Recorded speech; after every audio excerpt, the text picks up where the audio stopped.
Welcome back, everybody, to a brand new episode of Last Call at McLaren's. We are here to talk about some How I Met Your Father.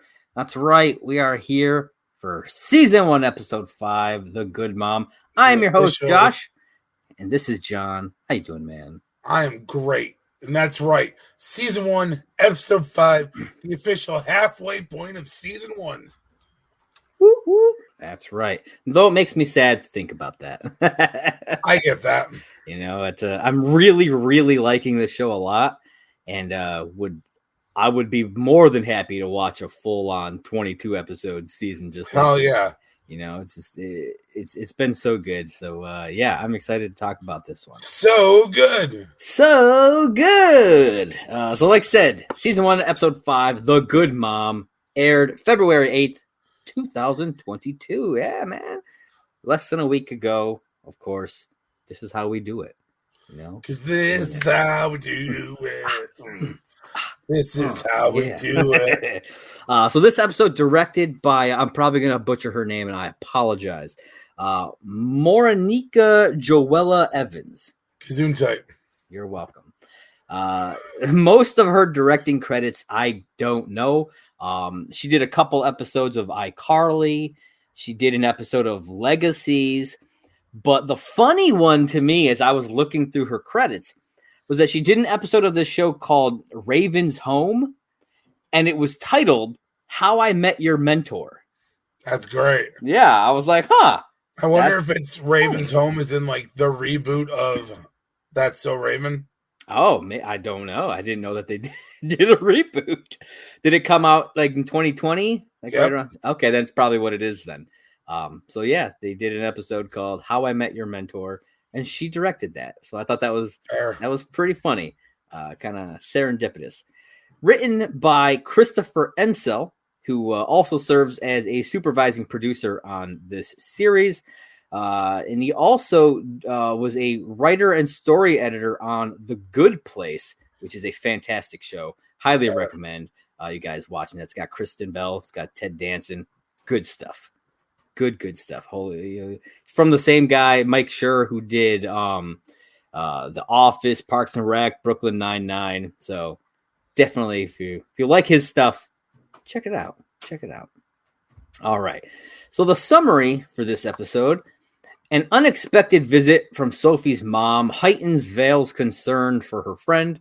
Charlie helps Jesse and Sid face their past traumas, and a culinary quest leads Ellen to someone new.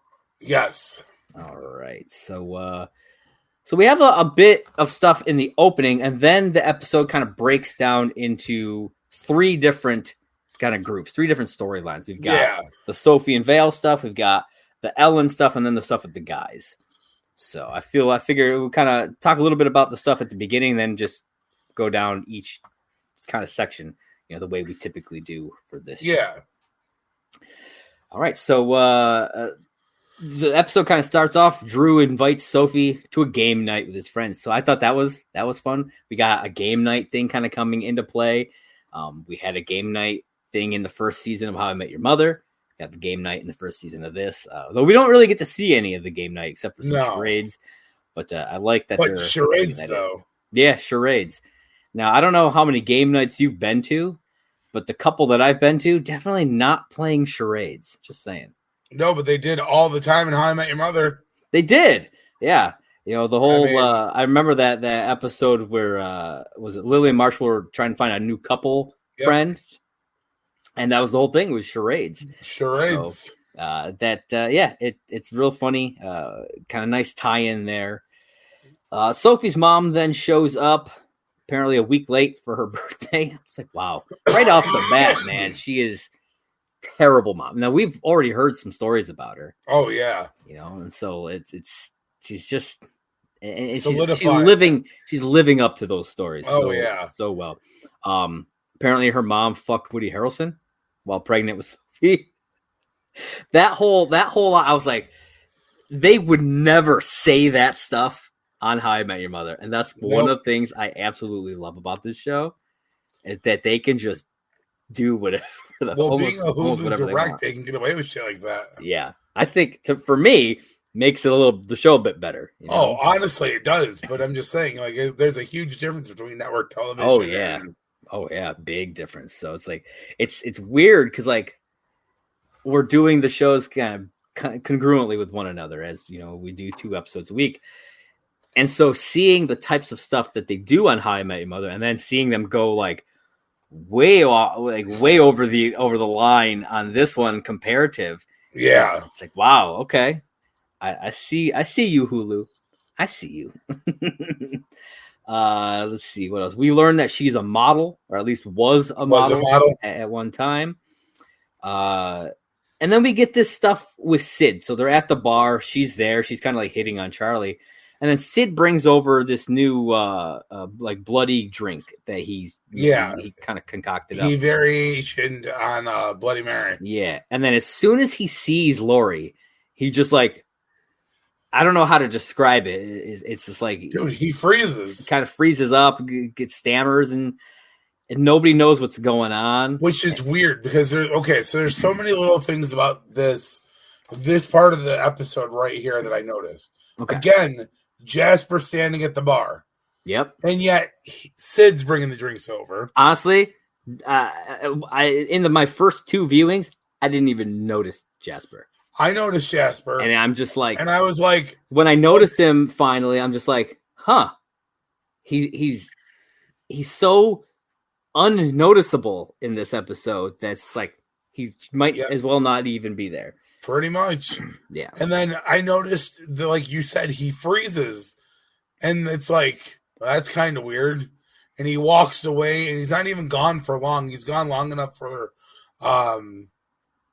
Lori to like do her thing. She leaves. And then he comes back, and he's like, oh, fixed. Yeah. Something I caught that I thought was funny. When he leaves that first time, they're like, that was weird, right? And somebody should go and talk to him. They do the not it thing. Yeah.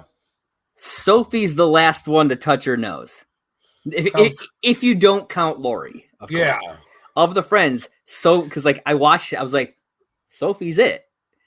You know, and I had to watch it again because I almost thought it was Ellen, but Ellen hits her nose right before Sophie. So I'm assuming they're just like, they told the cast to just do it. You know what I mean? Because they weren't going to actually make a big deal about whoever was actually last.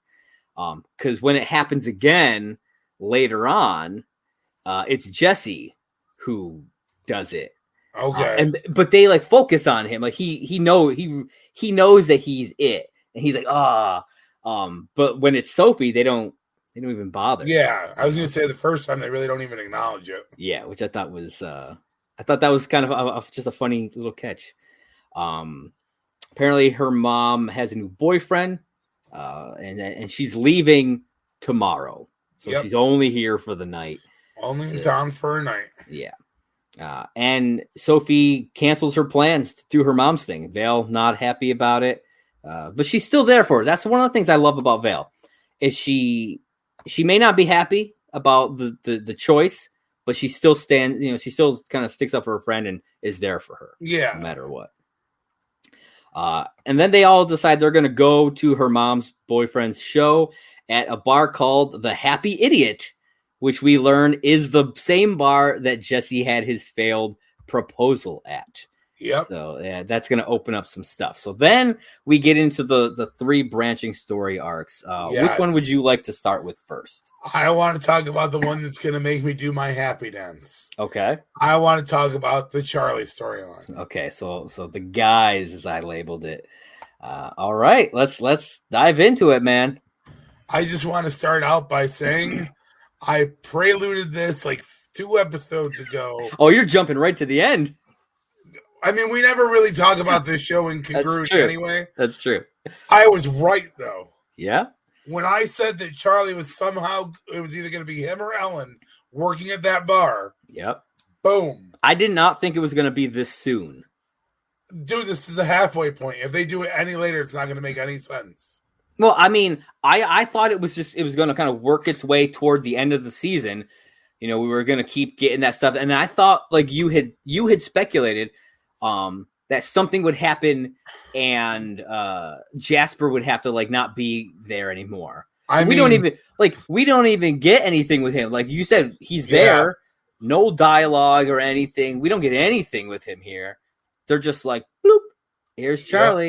Yep. I was like, oh shit. Oh, okay. I was not expecting that yet. I thought it was kind of a cool fit though for everything that he goes through throughout the episode. Like, him trying to help the guys out with their shit, which really well done, by the way. Like, I feel really bad for Sid though when he goes back to, or not Sid, Jesse. When Jesse goes back to the bar, like, first off, that is a very hard moment for him. Oh yeah. And then, like, you got the guy in the front who orders him the Cosmopolitan. Yeah, fuck that guy. I instantly thought of Scrubs because, JD used to order the Appletinis. Have you ever had a Cosmo?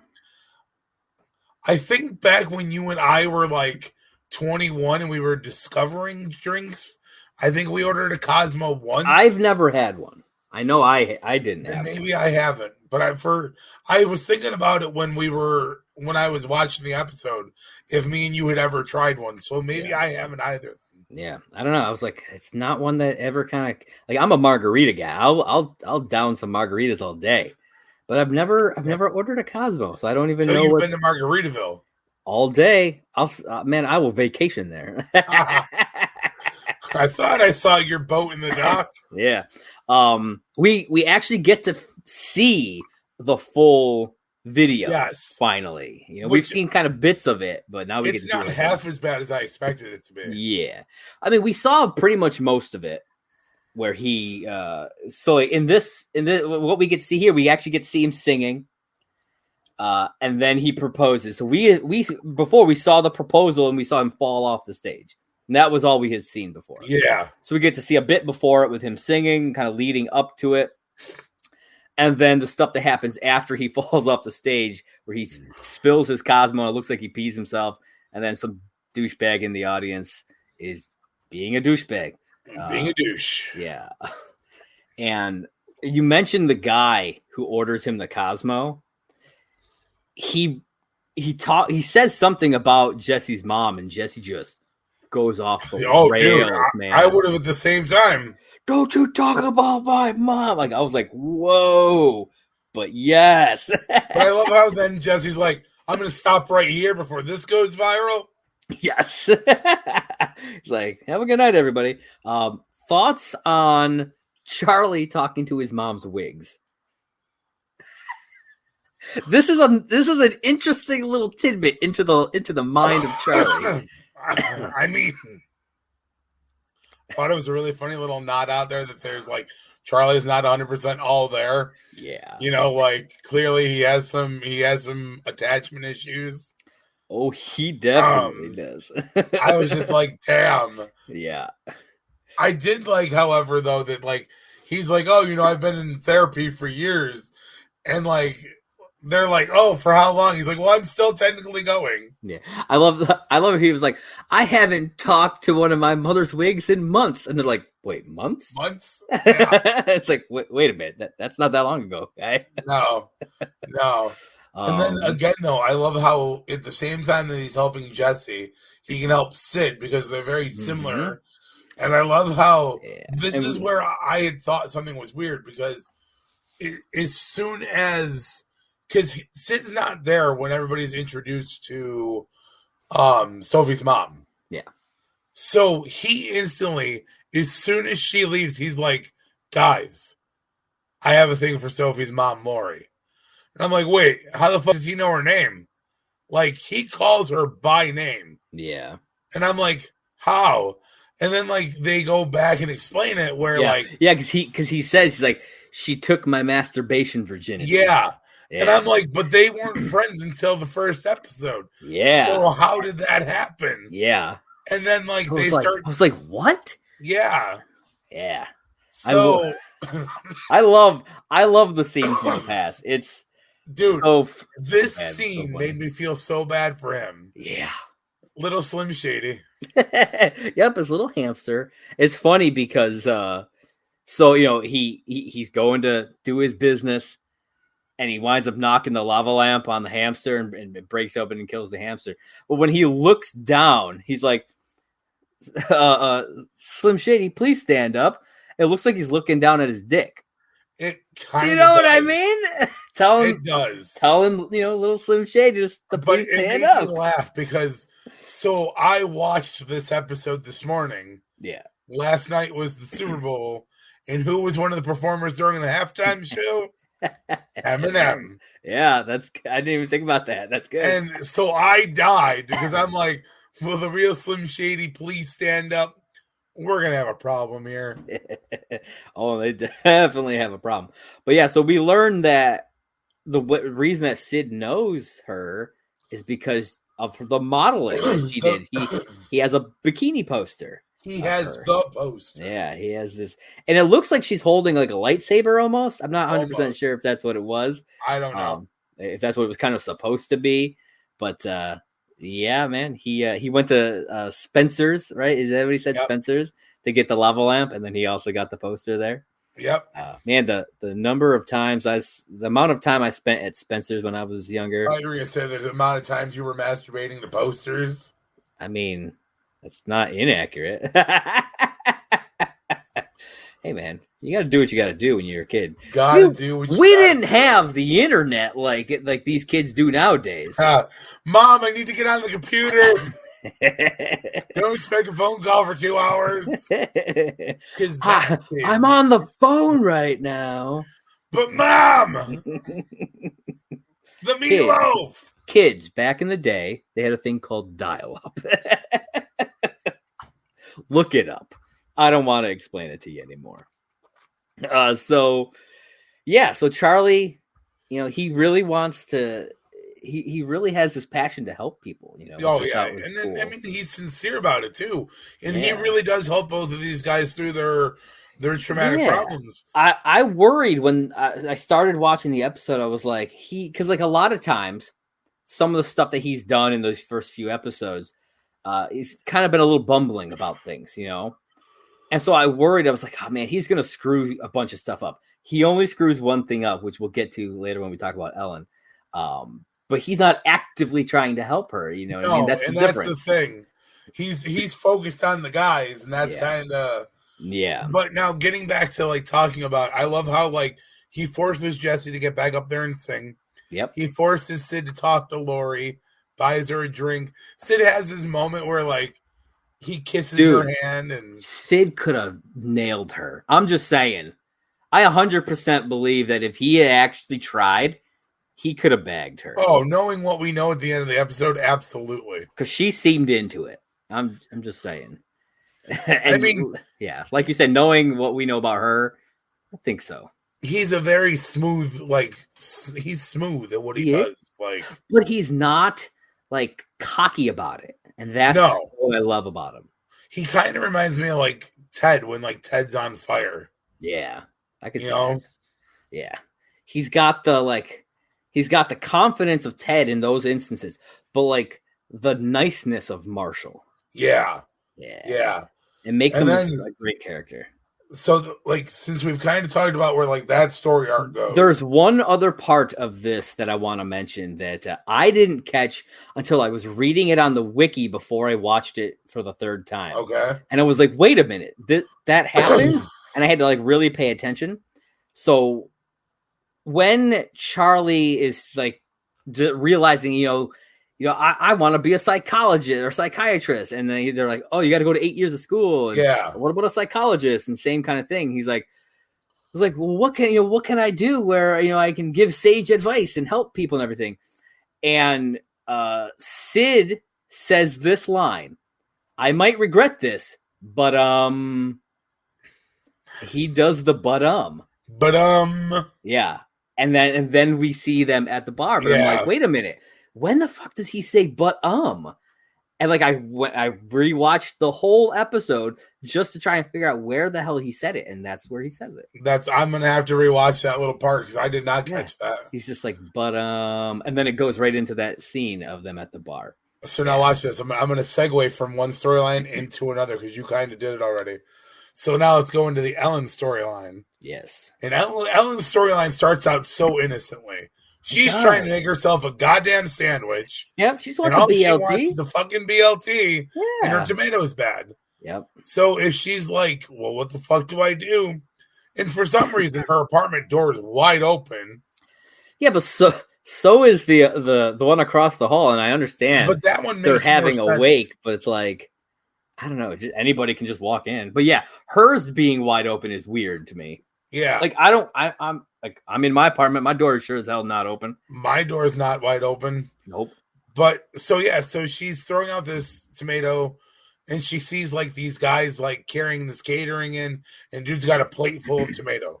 Yeah. So she's like, oh, and she just goes walking into this apartment. She has no idea what's going on. No idea what's going on. And I'm like, first off, I get that you're like new to the building. That's rude, disrespectful, and like, how you end up a 11 o'clock news story.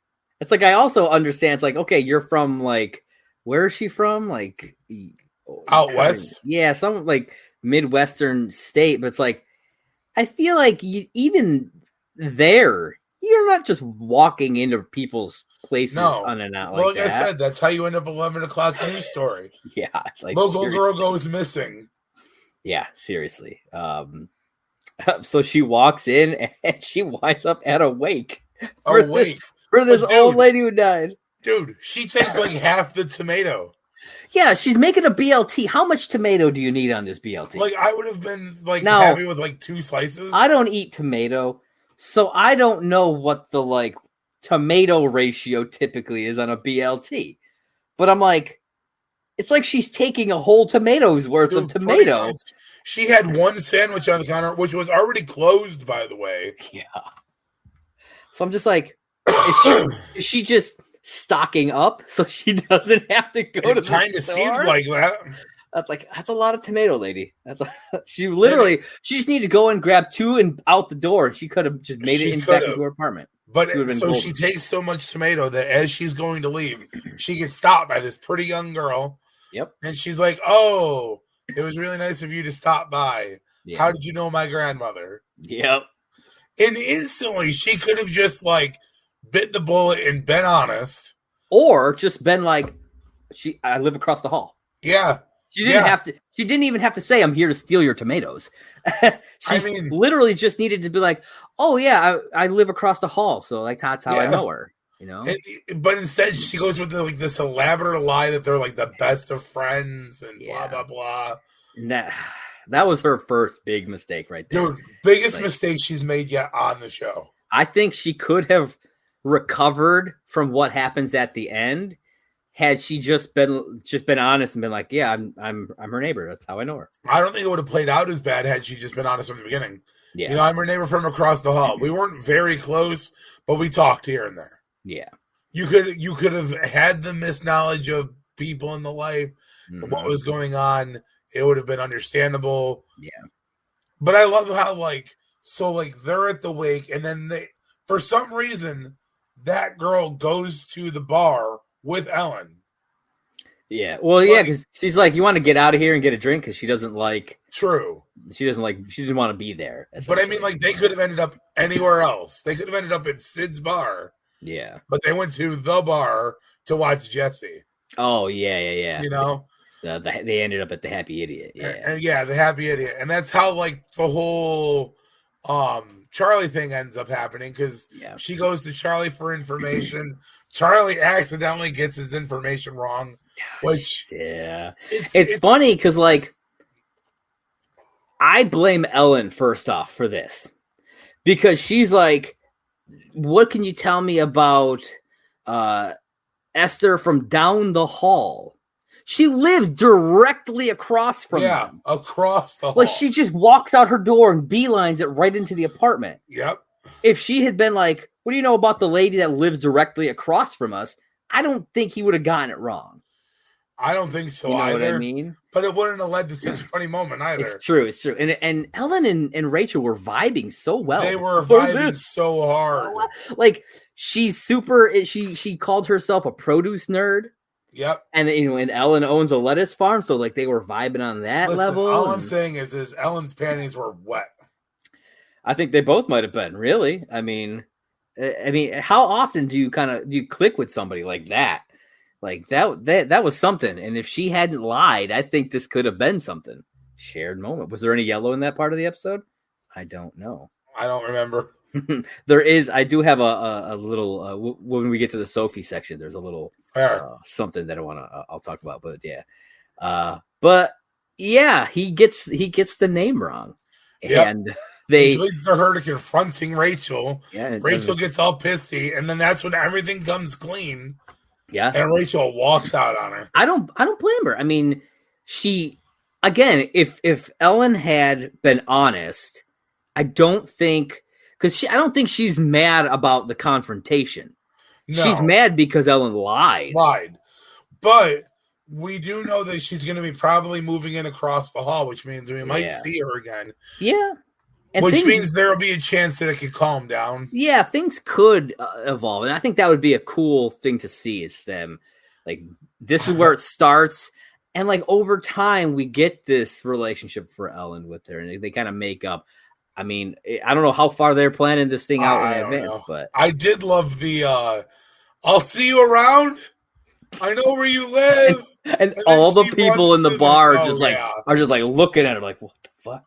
I love how she runs to the door though and she goes, I didn't mean that in a threatening manner. Yeah, that was super awkward. But you know, that's Ellen. She is kind of super awkward. She is. And that's what makes her funny. Sweet at the same time, man. Yeah, she is. That's why it's like her and Charlie are like on the same level. Yeah. You know, they're from very extremely different backgrounds, but their personalities are very similar. Very similar. Which is why I think them living together is going to make for some fun stuff. Yes. Yeah. They haven't really dove into that, so I'm excited. Yet. I'm excited to see them kind of interacting as roommates. So now let's talk about Sophie. All right, this is the main part of the episode. Sophie and Vale. Okay, so throughout this episode, Sophie is wearing a t-shirt. It says Cable Car San Francisco, and it's got a yellow trolley cable car on it. Okay. First off, the yellow. San Francisco is a big part of How I Met Your Mother. Because that's where Lily goes. I mean, they could have literally picked any t-shirt of anything, but they picked a specifically San Francisco t-shirt, which ties back into season 1 of How I Met Your Mother. So I don't know. I don't know if they did. I feel like it had to have been a conscious choice. Maybe. And then the yellow trolley car. I don't know. Just a nice little nod. Yeah, I think they're just sticking little Easter eggs around. So, now what did you think of the main part of the storyline? Overall, like, I mean, I like the main part, and I like how it kind of resolves. Like, we go through the episode, you know, Sophie's mom has this young boyfriend who's younger than Sophie, which is awkward. Very awkward. We find out she's cheating on him. The thing I liked was when Vale tells Sophie that her mom is no good, her mom is cheating. Sophie does it like in a lot of shows that I've watched. We get that stereotypical thing of, I'm going to be mad at you because you're saying that my mom is cheating, and we're not friends anymore. Now we're going to fight, and then we have to make up later on. But that never happens. No, and I liked that a lot. Like she didn't want to believe it, but instead of attacking Vale, she went and confronted her mom, which I thought was amazing. Yeah.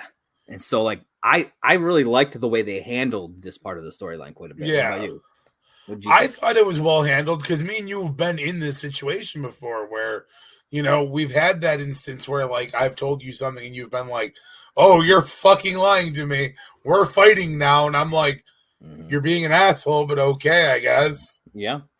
And then it resolved, and you were like, oh, shit, I should have listened to you from the start. And I was like, well, fucking duh. And, you know, shit happens, you know.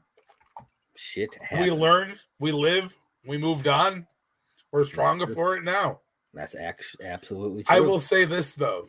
I think knowing what we know of Sophie's mom, yeah, it didn't strike me being odd that Sophie knew the kind of guy that her mom would go for, and they tried to swerve it and still came back around to it. Oh, yeah. And I was like, makes sense. Yeah. I do like that Val and her didn't fight, like you said, but her mom is just a trashy whore. She's terrible. And the thing is, like, so, you know, we kind of go through this whole thing, and after she confronts her, and Sophie's just kind of going off at her, she's like, you know, we had to move 13 times, you know, I never was able to have friends, and you know, I never really had a home. You know, I don't even have childhood pictures, but we have that bikini poster. It always made the cut. And then she reveals that the reason that she kept the poster is because that was the day she found out that she was pregnant with her. And so it means, you know, to be able to, when she looks at it, she sees the amazing person that, you know, would come from that. Okay, then just save fucking child pictures of your kid then. Right. And actually look at the pictures of your kid. Right. Like she's using this, to me, it feels like she's using that as an excuse to still hold on to that part of her past, not to hold on to what she sees as, you know, because she's pregnant. I'm glad that somebody else thought that too. Because she could have just like, I've got a photo album of pictures of my kid, and that's what I look at when I want to think about my child, instead of this fucking poster. Like this poster that my kid's not even in. She's like fertile in my stomach. Yeah. Yeah. And she admits to essentially being like a self-sabotager, and she won't take any responsibility for how her actions essentially destroyed Sophie's childhood. Well, no, but even then, though, everything in this episode goes down, and she looks Sophie dead in the face and goes, well, will you help me through all this shit? And Sophie's like, fuck no, I'm going to my game night. Yeah, I love that she stood up like to her that way and was like, no, you know, essentially saying you have to deal with this on your own now. You have to deal with what you did. You know, it's not me, you know, consoling you about a guy that broke your heart. You did this to yourself. Yeah. And you got to deal with it. I'm not doing it anymore. You know, that's like some epic growth right there.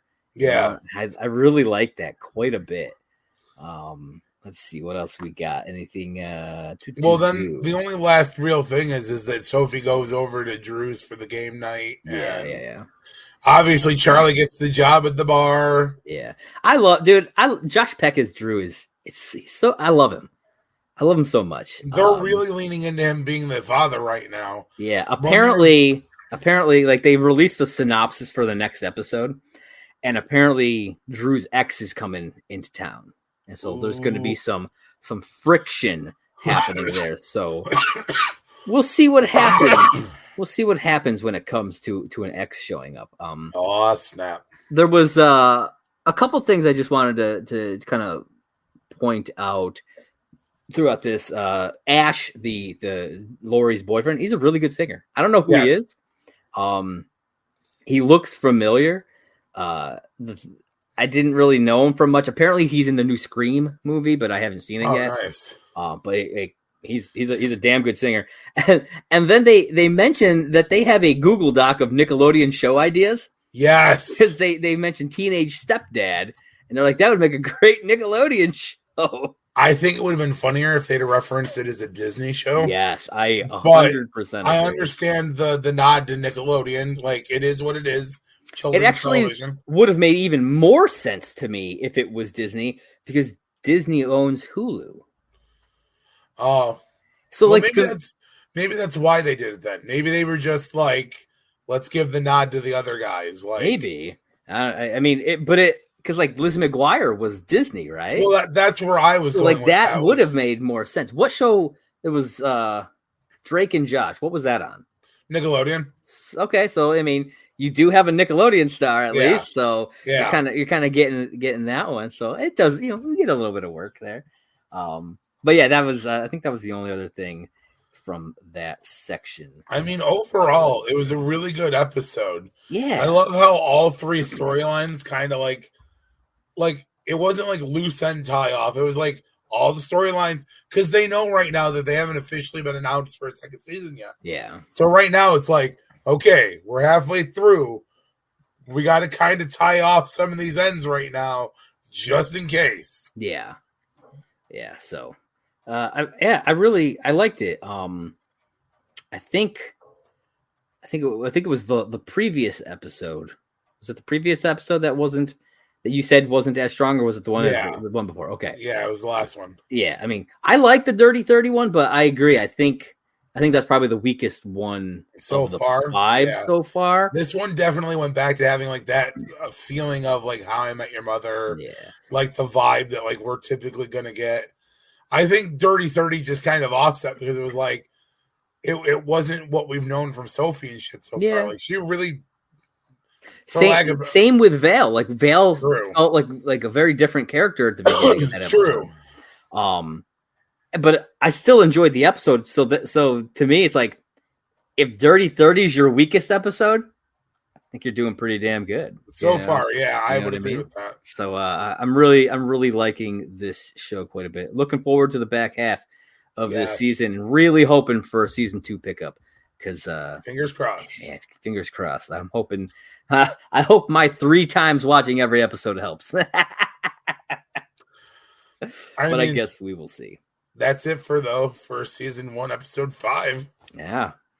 So John, if you don't have any more thoughts, let everybody know where they can find you. Jump on Twitter. Find me at Simply Saying J1. You can check out my podcast, my blog. You can get to know some of my innermost workings of my mind. Ooh. Just be careful. Just be careful in there. I know it's a really dangerous place to wander into. I would bring a friend and probably some popcorn. Yeah, that's a good idea. But Josh, what about you? Where can people find you? You can find me on Twitter at JP Raynor. That's JPRAYNOR, as well as right down here at Movie Blog Merc. That is the Twitter page for my site, Merc with a Movie Blog. If you are watching this on YouTube, that means you're watching it on the Merc with a Movie Blog YouTube channel. So if you like what you're seeing, be sure to hit that like button, smash that subscribe button, click that little bell wherever it is on the screen. I like how you always say click the bell, and I ring the bell. You can ring it. You can click it. You can lick it. You do whatever you need to do. You can lick that Liberty Bell all you need to do. I would lick that Liberty Bell's crack. That's right. So be sure to do that. And follow us on Twitter at Last Call HIMYM. If you're listening on podcast, head over to anchor.fm/Last Call HIMYM, and you can leave us a voice message, which we will then play on air. And if you listen on Apple Podcasts or Spotify and you really like it, and you can leave us a 5-star review, we will read that on air as well. Yes. Once again, Twitter at Last Call HIMYM. Every Monday, we do How I Met Your Mother. Every Friday, until the season's over, we will be doing How I Met Your Father. So be sure to check us out there. And I think that's all I got for him. John, what do you got for him? Listen, ladies and gentlemen, you don't have to go home, but you can't listen here. That's right. Have a good one.